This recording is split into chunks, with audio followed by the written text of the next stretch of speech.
Bismillahirrahmanirrahim. Assalamualaikum warahmatullahi ta'ala wabarakatuh. Innal hamdalillah nahmaduhu wa nasta'inuhu wa nastahdi wa nastaghfiruh wa na'udzu billahi min shururi anfusina wa min sayyiati a'malina. May yahdihillahu fala mudilla lahu wa may yudlil fala hadiya lahu. Asyhadu an la ilaha illallah wa asyhadu anna Muhammadan 'abduhu wa rasuluh. Allahumma salli wa sallim ala sayyidina wa habibina Mustafa sayyidil mursalin wa ala alihi wa sahbihi wa man tabi'ahum bi ihsan ila yaumiddin. Rabbi shrah lana sudurana wa liwalidayna warhamhum kama rabbahuna shighara. Rabbi yassir wa la tu'assir, rabbi tammim bil khair, amin ya rabbal alamin. Amma ba'd. Alhamdulillah, syukur kita kepada Allah Subhanahu Wa Taala dengan izin dan limpah kurnianya, sekali lagi kita diberi peluang pada hari ini untuk sama-sama mengambil ibrah pengajaran daripada apa yang saya nak kongsikan sebentar nanti.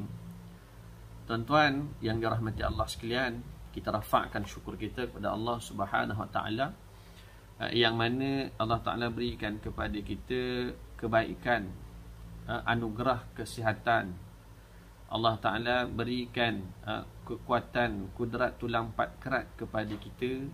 Allah Ta'ala anugerahkan kepada kita pelbagai nikmat yang melimpah ruah sehingga kan tak mampu untuk kita hitung kerana terlalu banyaknya nikmat yang telah Allah Ta'ala anugerahkan kepada kita. Maka banyakkan kita bersyukur kepada Allah Subhanahu Wa Ta'ala di atas anugerah yang telah Allah Ta'ala berikan kepada kita. Tuan-tuan yang dirahmati Allah sekalian, pada petang ni, sebab sedang dalam rakaman ni, saya akan sambung balik tentang maksiat hati yang seterusnya, iaitulah hasad. Iaitulah berkenaan dengan hasad. Kalau sebelum ni kita bincangkan, saya kongsikan tentang dendam, dan maksiat yang seterusnya adalah hasad, kan? Hasad ni apa? Dengki. Macam-macam lah hasad ni. Cemburu, kan? Tak boleh tengok orang lain senang lah, macam-macam, kan? Orang mempelbagaikan maksud hasad ni dengan orang kata apa, dengan pelbagai istilah, kan? Baik, kita tengok apa yang disebut oleh pengarang kitab kita. Wal hasadu wa huwa karahiyatun ni'mah lil muslim wastisqaluha iza lam yukrihu aw amila bi muqtadahu. Iaitu hasad, ataupun ditulis kat sini hasud, iaitulah membenci kenikmatan yang ada pada orang Muslim dan batinnya merasa tertekan apabila ia tidak membencinya atau tidak memenuhi tuntutan hasadnya, iaitu berusaha menghilangkan nikmat orang lain. Ini hasad, Masya Allah. Nah, antara perkara yang merosakkan amalan kita, yang menghanguskan pahala kita, yang membinasakan kebaikan kita. Tersebut sekali lagi, wahwa karahiyatu ni'mah, iaitu benci kenikmatan, benci dengan kenikmatan yang ada pada orang lain.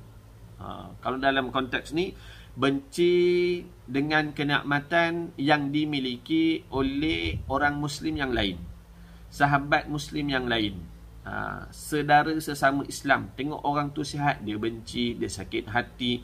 Tengok orang tu keluar duduk depan rumah, dia sakit hati.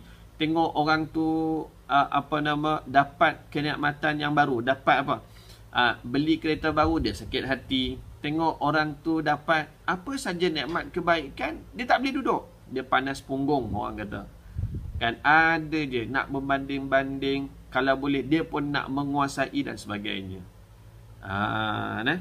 Tu benci. Karahiyatun ni'mah, benci dengan kenikmatan. Baik, dalam kitab Bahjatun Nazirin disebut apa? Antara lain bahawa orang yang hasad itu akan mendapat 5 siksaan. Orang yang hasad tadi ni akan mendapat 5 siksaan. Apa dia? Orang yang dia tak tenang hidup. Nah, orang yang hasad ni dia tak tenang hidup dia. Takkan tenang. Sebab apa? Tak boleh tengok orang lain senang. Dia pun nak juga. Dia pun, orang tu pakai gelang baru, dia pun nak juga macam dia seorang boleh pakai kan. Dia kata. Macam dia seorang ada duit, kata dia. Baik. Disebut oleh pengarang kitab Bahjatun Nazirin, kata dia apa? Yang pertama, kesusahan yang terus menerus. Yang pertama, kesusahan yang terus menerus. Susah hati. Kan, tengok orang tu senang, susah hati. Dapat je nikmat baru, susah hati, nikmat baru. Tak boleh nak bertenang. Dia ada je dia tak kena dia. Dia ada je dia tak kena. Yang keduanya, iaitulah mendapat musibah yang tidak berpahala. Kalau dia ditimpa musibah, tak ada kebaikan. Orang ditimpa musibah, dia dapat pahala. Kan, orang yang Allah Ta'ala uji dia dengan kesakitan, dengan apa saja musibah, kan, baik COVID-19, baik tak COVID pun, kan. Sebab apa? Musibah ni ada je musibah. Tapi musibah orang yang tak memiliki hasad ni, dia akan berpahala. Allah Ta'ala bagi pahala. Kesusahan itu Allah Ta'ala bagi pahala. Tapi orang yang hasad tadi ni, yang dengki ni, kalau dia ditimpa musibah, nanti tak ada apa. Kan? Kosong, tak ada apa. Rugi. Yang ketiga, cacat dan menghinakan. Cacat lagi menghinakan. Sebab apa? Hati dia dah cacat. Hati dia dah rosak. Kan? Orang yang dengki ni, ada tak orang nampak? Tengok orang yang dengki pada orang lain ni, orang tu dia tengok, bagus perangai kau ni bagus lah. Nak, melainkan, apa benda lah, kau benda kecil tu pun kau nak sakit hati dengan ni, kenapa? Tu kan. Orang tu pakai gelang pun awak nak jealous. Kenapa? Ikut dia lah, dia dah ada duit. Contoh kan. Itu biasa ayat suami. Kan? Orang tu bela kucing, ikut dia lah, dia nak bela kucing ke apa, kucing Parsi, kucing hutan, kucing batu, kucing, segala jenis kucing. Ikut suka dia lah. Yang awak nak sakit hati, dia bela kucing tu. Kenapa? Nak, contoh. Kan?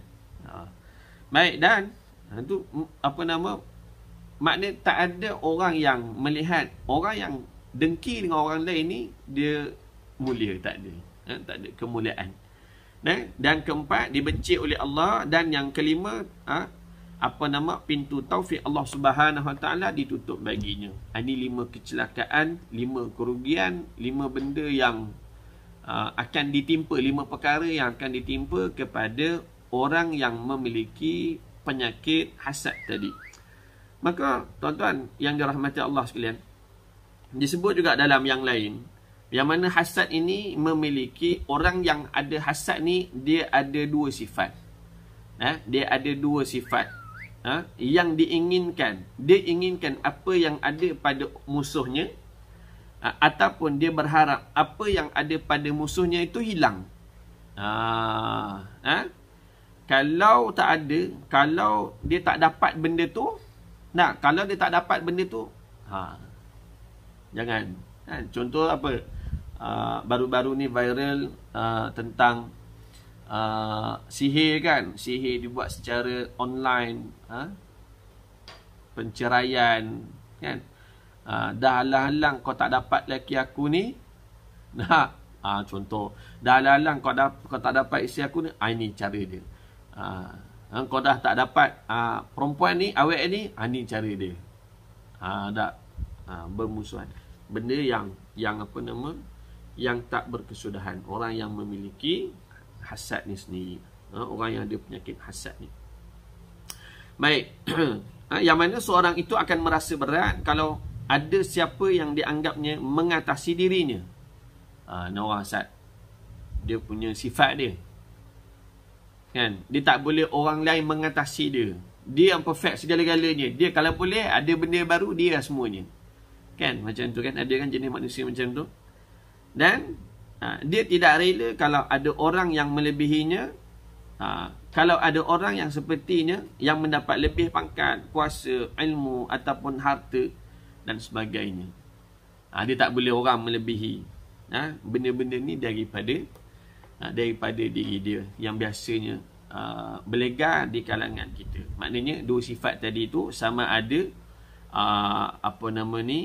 dia berusaha untuk dapatkan apa yang ada pada musuh dia, ataupun sifat yang kedua yang ada pada orang yang dengki ni apa dia, iaitu berharap benda yang dia tak dapat tu musuh dia pun tidak memiliki. Jadi begitulah tuan-tuan sekalian yang dirahmati Allah sekalian, berkenaan dengan sifat hasad yang tak boleh nak ada, yang tidak boleh kita letak di dalam diri kita, yang tak boleh kita tanam ataupun kita semai di dalam diri kita. Sebab apa? Akhir sekali mensia-siakan kita punya amalan kita, mensia-siakan pahala yang kita buat selama pada ni. Jadi cukup sekadar ni. Saya mohon maaf sekiranya terkasar bahasa, terlanjur dalam perbicaraan. Mudah-mudahan ada kebaikan daripada apa yang saya kongsikan. Mudah-mudahan kita Allah Ta'ala hindar daripada penyakit-penyakit ataupun sifat-sifat yang saya kongsikan sebentar tadi.